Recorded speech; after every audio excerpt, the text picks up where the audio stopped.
തിരികെ വാർത്തയിലേക്ക്. ചരിത്രം കുറിച്ച് ആർട്ടിമിസ് 2 ദൗത്യസംഘം ഭൂമിയിൽ തിരിച്ചെത്തി. ചന്ദ്രനെ ചുറ്റിയ പേടകം പുലർച്ചെ 5:37 കാലിഫോർണിയയിലെ സാൻ ഡിയേഗോ തീരത്തിന് സമീപത്ത് പസഫിക് സമുദ്രത്തിൽ ലാൻഡ് ചെയ്തു. Commander Reid Wiseman, Victor Glover, Christina Koch, Jeremy Hansen എന്നിവരടങ്ങിയ സംഘമാണ് ചരിത്ര യാത്ര പൂർത്തിയാക്കിയത്. ഓറിയോൺ പേടകത്തിൽ നിന്നും 4 യാത്രികരെയും US കപ്പലായ ജോൺ പി മോർത്തയിലേക്ക് മാറ്റി. അടുത്ത ദൗത്യം ചൊവ്വയിലേക്കാണെന്ന് അമേരിക്കൻ പ്രസിഡന്റ് ഡൊണാൾഡ് ട്രംപ് പ്രതികരിച്ചു. നക്ഷത്രങ്ങളിലേക്കുള്ള മാനവികതയുടെ സന്ദേശവാഹകരാണ് ആർട്ടിമിസ് 2 സഞ്ചാരികളെന്ന് നാസ അഡ്മിനിസ്ട്രേറ്റർ ജോർജ് ഐക്സ്മാൻ വ്യക്തമാക്കി. On the John P. Murtha right now. Everybody, what do you guys think? We just brought some astronauts back from the moon, huh? Unbelievable. Thank you. Yeah, so grateful to the Navy, the sailors that are here, the NASA teams. I mean, this is a joint effort that's on their way right now. These recovery forces are getting out to our Orion spacecraft, to Integrity, to get our astronauts back on the ship safely.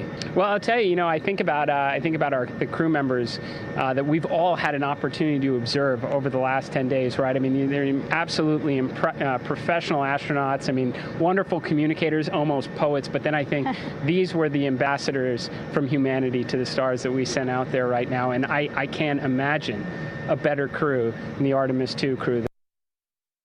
വിവരങ്ങളുമായി ഐസൻ ജോസ് ഇരിക്കുകയാണ്. ഐസൻ, ചാന്ദ്ര ദൗത്യം മഹാവിജയമായി മാറിയിരിക്കുകയാണ്. ഇത് നാസയ്ക്ക് മാത്രമല്ല, അമേരിക്കയ്ക്ക് മാത്രമല്ല, മാനവരാശിക്ക് തന്നെ അഭിമാന നിമിഷമാണ്. പ്രത്യേകിച്ച് ഈ ചന്ദ്രനെക്കുറിച്ചുള്ള പഠനത്തിന്, ഭൂമിയെക്കുറിച്ചുള്ള പഠനത്തിന്, ശാസ്ത്രത്തിൻ്റെ പുരോഗതിക്ക് ഈ യാത്രയും ഈ കണ്ടെത്തലുകളും എത്രത്തോളം ഉതകും?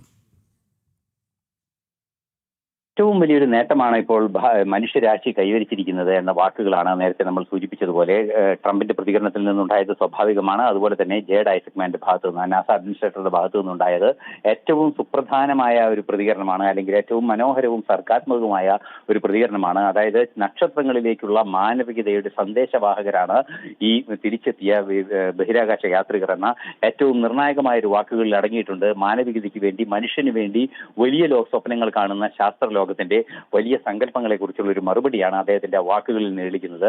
ഏറ്റവും ശ്രേഷ്ഠമായ ശാസ്ത്ര സംജ്ഞയുടെ മാനവിക വശമാണ് ഇപ്പോൾ നമ്മൾ അദ്ദേഹത്തിന്റെ വാക്കുകളിൽ നിന്നും കേട്ടത്. തീർച്ചയായും അദ്ദേഹം പറയുന്നത് ഈ ബഹിരാകാശത്തേക്കുള്ള ഏറ്റവും സുപ്രധാനമായ യാത്രയിൽ ലോകത്തെ ഏറ്റവും വലിയ അകലം, ഏറ്റവും വലിയ ദൂരം, ഭൂമിയിലെ ഏറ്റവും വലിയ ദൂരം സഞ്ചരിച്ച ഈ ബഹിരാകാശ യാത്രികർ, നേരത്തെ പറഞ്ഞതുപോലെ ജേഡ് ഐസക്മാൻ, അദ്ദേഹത്തെ അവരുടെ പേരുകളെല്ലാം തന്നെ വിശദീകരിച്ചപ്പോൾ നമ്മൾ മനസ്സിലാക്കാൻ സാധിച്ചത് നക്ഷത്രങ്ങളിലേക്കുള്ള മാനവികതയുടെ സന്ദേശവാഹകർ എന്ന് പറയുമ്പോൾ മനുഷ്യൻ ഭൂമിയിൽ നിന്ന് അപ്പുറത്തേക്കുള്ള ഗ്രഹങ്ങൾ തേടി യാത്ര തുടരുകയും അവിടെ മാനവികതയുടെ ഒരു സ്ഥാപനം, അല്ലെങ്കിൽ മാനവികത പ്രതിഷ്ഠിക്കുകയും ചെയ്യുന്ന ഒരു നീക്കം നടക്കുന്നു എന്ന ഒരു സൂചന തന്നെയാണ് അതിൽ നിന്ന് ലഭിച്ചത്. ചന്ദ്രനിൽ മനുഷ്യൻ താമസം ഉറപ്പിക്കാനുള്ള സാധ്യത, ചന്ദ്രനിലെ ഊർജ്ജോൽപാദന സാധ്യതകളെല്ലാം തന്നെ പ്രയോജനപ്പെടുത്തി മനുഷ്യനെ ഊർജ്ജം ഉൽപ്പാദിപ്പിക്കാനുള്ള സാധ്യത, ബഹിരാകാശ യാത്രയിൽ ഒരു സ്പേസ് സ്റ്റേഷൻ അല്ലെങ്കിൽ ഇടക്കത്താവളമായി മാറാനുള്ള ചന്ദ്രന്റെ സാധ്യതകളെ കുറിച്ച് പഠിക്കുന്നതിനുള്ള ഗവേഷണങ്ങൾ നടത്തുക, അതിനുള്ളൊരു മറുപടി കൂടിയാണ് തീർച്ചയായും, അല്ലെങ്കിൽ ആ ഒരു സ്വപ്നം തന്നെയാണ് ട്രംപും അദ്ദേഹത്തിന്റെ സമൂഹ മാധ്യമ കുറിപ്പിൽ പങ്കുവച്ചത്.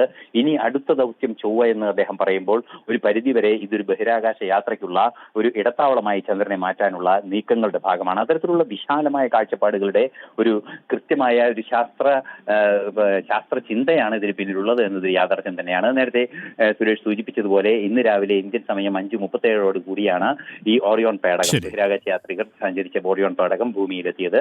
തുടർന്ന് എല്ലാവരെയും സുരക്ഷിതരായി കപ്പലുകളിലേക്ക് മാറ്റി സുരക്ഷിത സ്ഥാനങ്ങളിലേക്ക് മാറ്റുകയും ചെയ്തു. അഭിമാന ദൗത്യം. ഐസൻ ജോസാണ് വിവരങ്ങൾ നൽകിയത്.